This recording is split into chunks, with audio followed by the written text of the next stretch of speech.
तो धूप आ गई।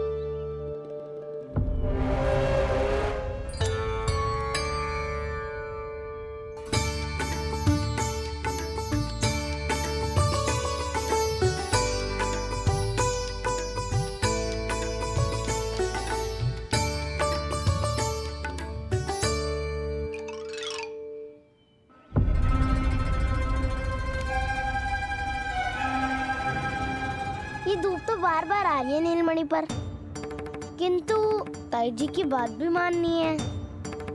क्या करूं?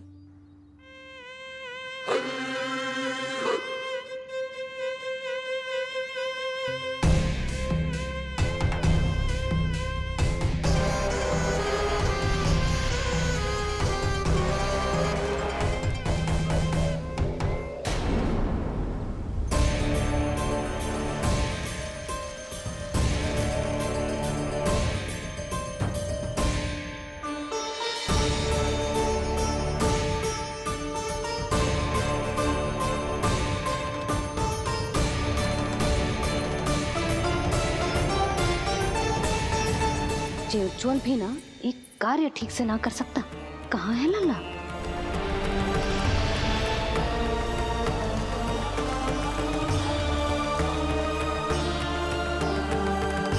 नारायणी नमोस्तुते। प्रार्थना संपन्न हुई। रानी जी, रानी जी कहाँ चली गई?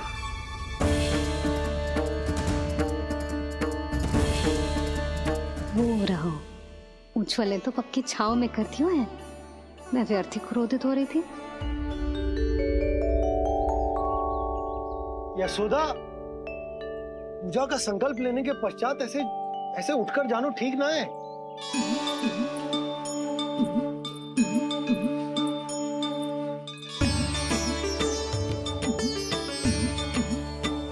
यशोदा, स्मरण है ना जे जन नक्षत्र पूजा हम हमारे लल्ला के हित के लिए कर रहे हैं।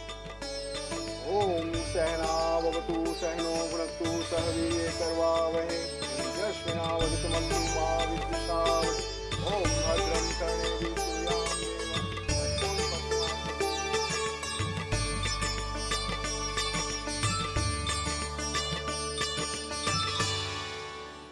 अरे वाह, अब तो मेरा कार्य और भी आसान हो गया। इसी सकट के नीचे कुचल दूंगा इस दुष्ट शिशु को। महाराज कंस को उनके जीवन का सबसे शुभ समाचार दूंगा मैं। मेरी आशा है महाराज कि इस बार भी आपकी आशाओं पे कहीं हिमपात ना हो जाए। उत्कच उत्कच अपना कार्य अवश्य करेगा अस्ति, बल्कि अब तक तो कर भी चुका होगा। बस अब कुछ ही क्षण में शुभ समय।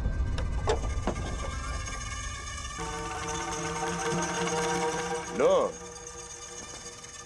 आ गया मेरा शुभ समाचार।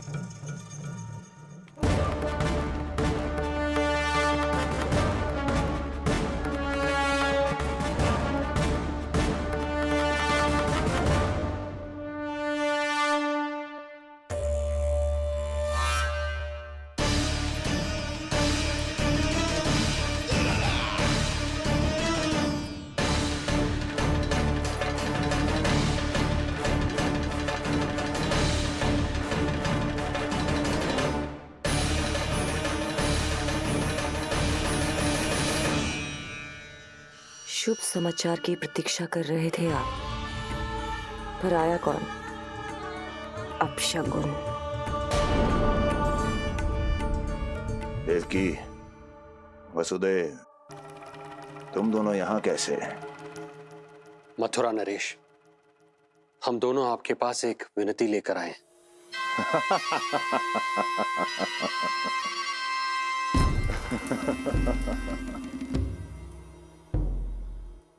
जानते हो वसुदेव, मुझे आश्चर्य इस बात का नहीं कि तुम मेरे पास विनती लेकर आए हो।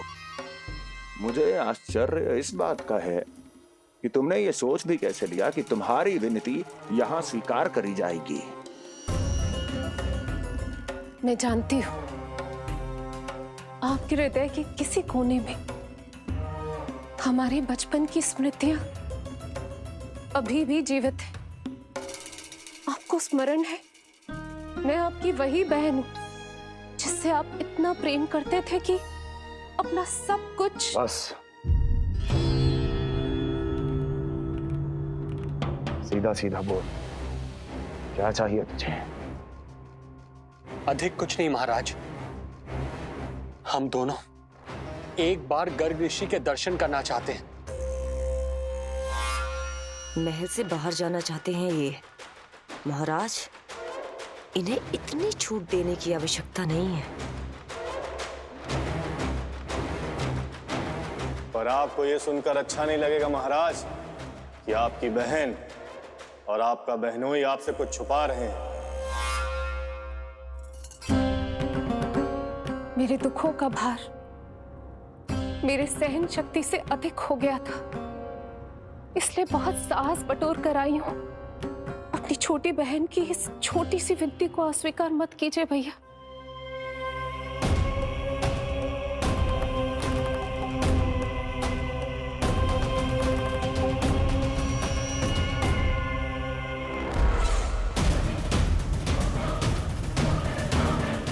छी छी छी छी, कैसा भाई हूं मैं। मेरी बहन और मेरा बहनोई सामने खड़े हैं और मैं एक अभिमानी सम्राट की तरह इस सिंहासन पर बैठा हूं। छी, नहीं नहीं, ऐसे हाथ जोड़कर मुझे लज्जित ना करें। अरे हाथ तो मुझे जोड़ने चाहिए आप दोनों के सामने। ए देवकी, क्या तेरा भाई इतना निर्दयी है क्या? अरे तेरी एक छोटी सी इच्छा भी स्वीकार नहीं करूंगा क्या? क्या चाहती है? गर्ग ऋषि के आश्रम जाना है तो जा। कुंवर जी, आप तनिक भी चिंता मत कीजिए। कंस अपने परिवार की इच्छा पूरी नहीं करेगा तो किसकी करेगा? आप बस यात्रा की तैयारी कीजिए, आपकी यात्रा का प्रबंध शीघ्र ही हो जाएगा। धन्यवाद मथुरा नरेश। बहुत बहुत धन्यवाद भैया। ठहरिए।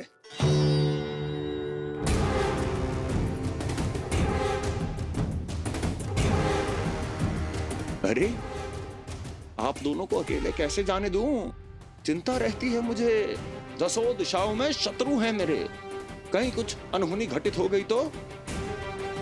कुंवर जी, आप एक काम कीजिए, आप दुर्जन को साथ ले जाइए।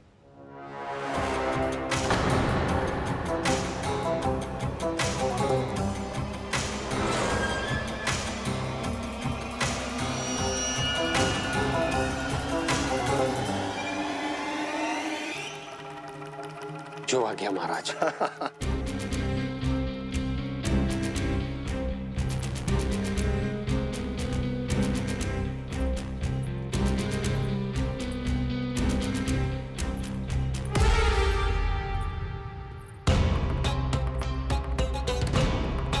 आपने इन्हें जाने की आज्ञा क्यों दी स्वामी? मेरा सुझाव क्यों नहीं माना आपने? हर समय तुम्हारा सुझाव मानना आवश्यक नहीं है प्रिय। जाल बिछा दिया है ये देखने के लिए कि ये दोनों मेरे विरुद्ध क्या षड्यंत्र रच रहे हैं।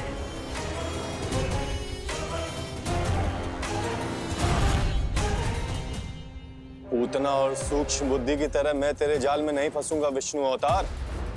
उन्होंने तेरे सामने आने की भूल की थी, पर मैं तुझे दिखाई नहीं दूंगा।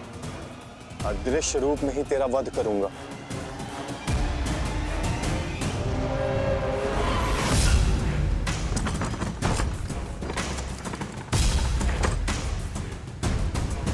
तेरी माँ तुझे साधारण से धूप से बचाना चाहती थी।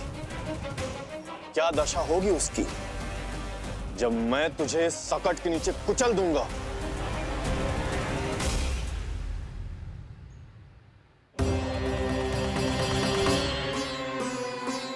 जाने ये पूजा कब समाप्त होगी, कहीं उठ तो ना गया होगा मेरा लल्ला। मुझे उसे देखना है। पर जो पंडित जी हैं कि अब देख कैसे इस शकट के भार के नीचे दब जाता है तेरा कोमल तन। यशोदा, पूजा समाप्त होने वाली, आरती को समय हो रहा है। लल्ला सुरक्षित है, चिंता ना करो। कितना नन्हा सा है तू, फिर भी तूने महाराज कंस की रातों की नींद, सुख चैन सब छीन लिया। अब मैं तुझसे तेरे प्राण छीनूंगा, तैयार हो जा।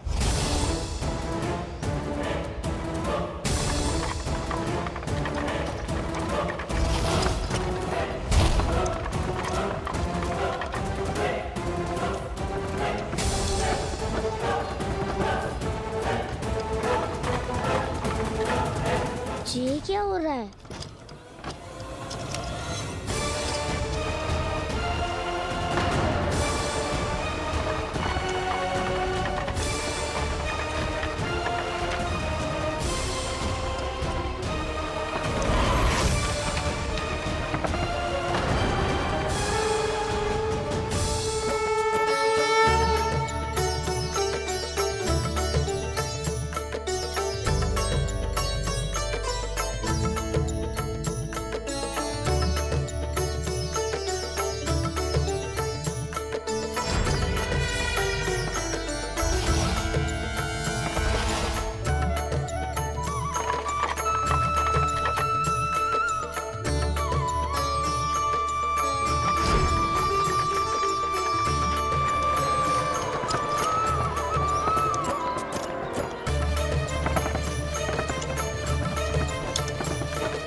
प्राण कब इसके तन से विदा ले लेंगे इसे पता ही नहीं चलेगा। ताई जी! यशोदा ताई जी!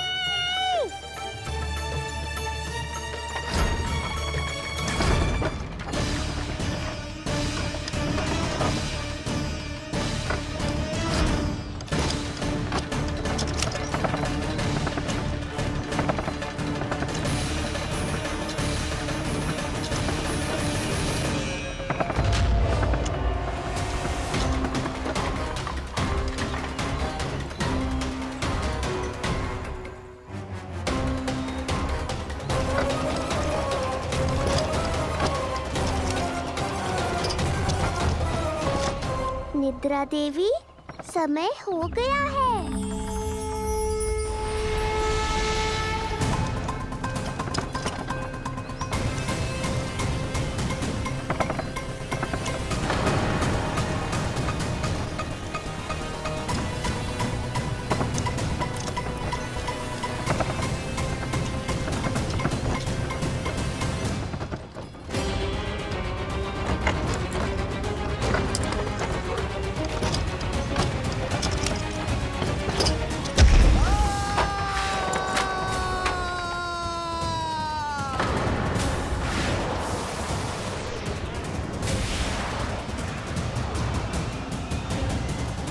बोलो श्री नारायण भगवान की जय।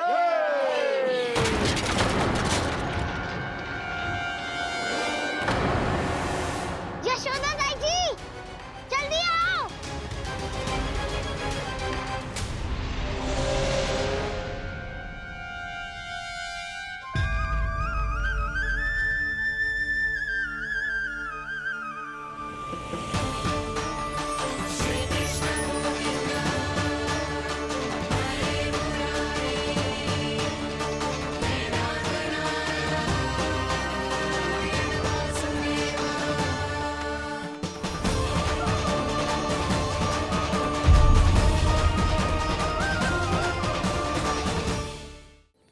बोलो श्री नारायण भगवान की जय।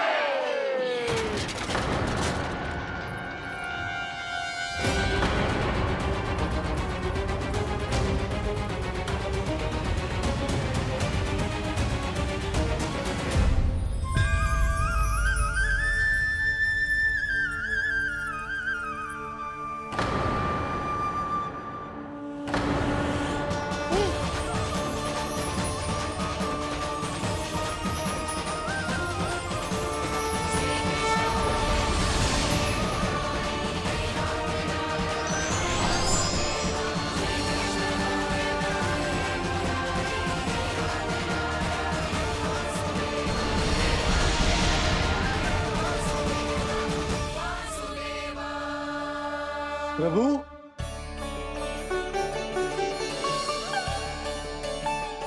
प्रभु, मैंने आपके अवतार को हानि पहुंचाने का प्रयास किया, फिर भी आपने मुझे दर्शन दिया।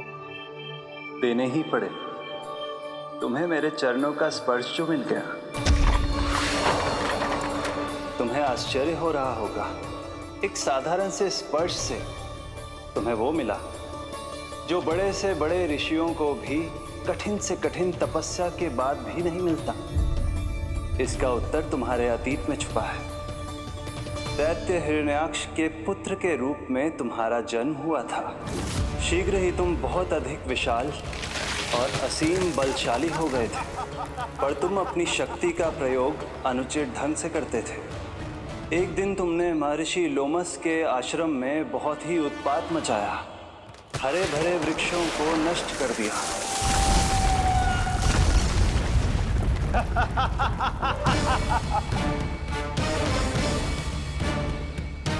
देख क्या रहे हो ऋषिवर? ये विशाल वृक्ष भी मेरे इस विराट तन के आगे कुछ भी नहीं है। जिसे स्वयं अर्जित तक नहीं किया, उस तन पर इतना अभिमान।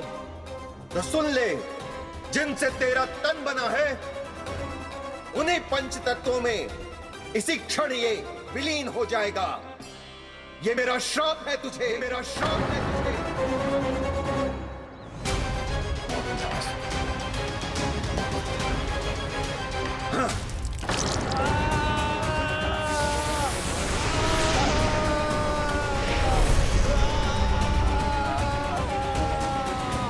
पर तभी तुम्हें अपनी भूल का आभास हुआ और ऋषि लोमस से तुमने क्षमा याचना की। क्षमा करे ऋषिवर, क्षमा करे। मैं मूर्ख, अभिमानी हूँ, अज्ञानी हूँ, परंतु आप तो दया के सागर है। कृपा करे ऋषिवर, कृपा करे। बिना तन के मैं कैसे जीवित रह पाऊंगा? तुम जीवित भी रहोगे और अपने दैनिक कार्यों का संचालन भी कर पाओगे, किंतु सजीव प्राणियों या निर्जीव वस्तुओं की सहायता से। ऐसा जीवन तो मृत्यु के समान है ऋषिवर। इससे अच्छा है आप मुझे जीवन से मुक्ति दे दो। मुक्ति भी अवश्य मिलेगी तुम्हें, पर जब तुम परम प्रभु श्री हरि नारायण के चरणों का स्पर्श करोगे, चरणों का स्पर्श करोगे। और यही नहीं शक्तासुर, कल जब तुम मुझे खोज नहीं पा रहे थे, तब भी तुमने हार नहीं मानी। 7 प्रहर तक 7 बार मेरी और मेरे गोकुल की परिक्रमा की। इस क्रम में तुमने अनजाने में ही अपना पश्चाताप पूरा किया और पुण्य अर्जित कर लिया। इसलिए मैं तुम्हें मोक्ष प्रदान करता हूं। इसलिए मैं तुम्हें मोक्ष प्रदान करता हूं।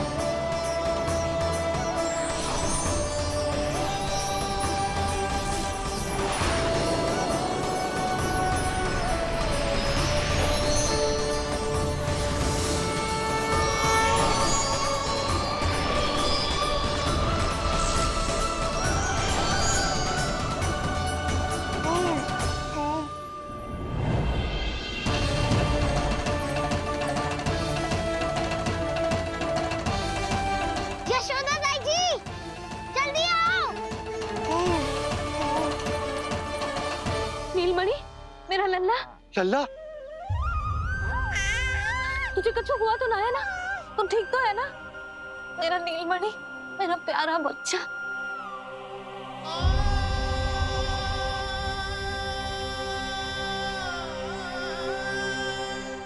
भोला, बंसी, ये सब क्या है?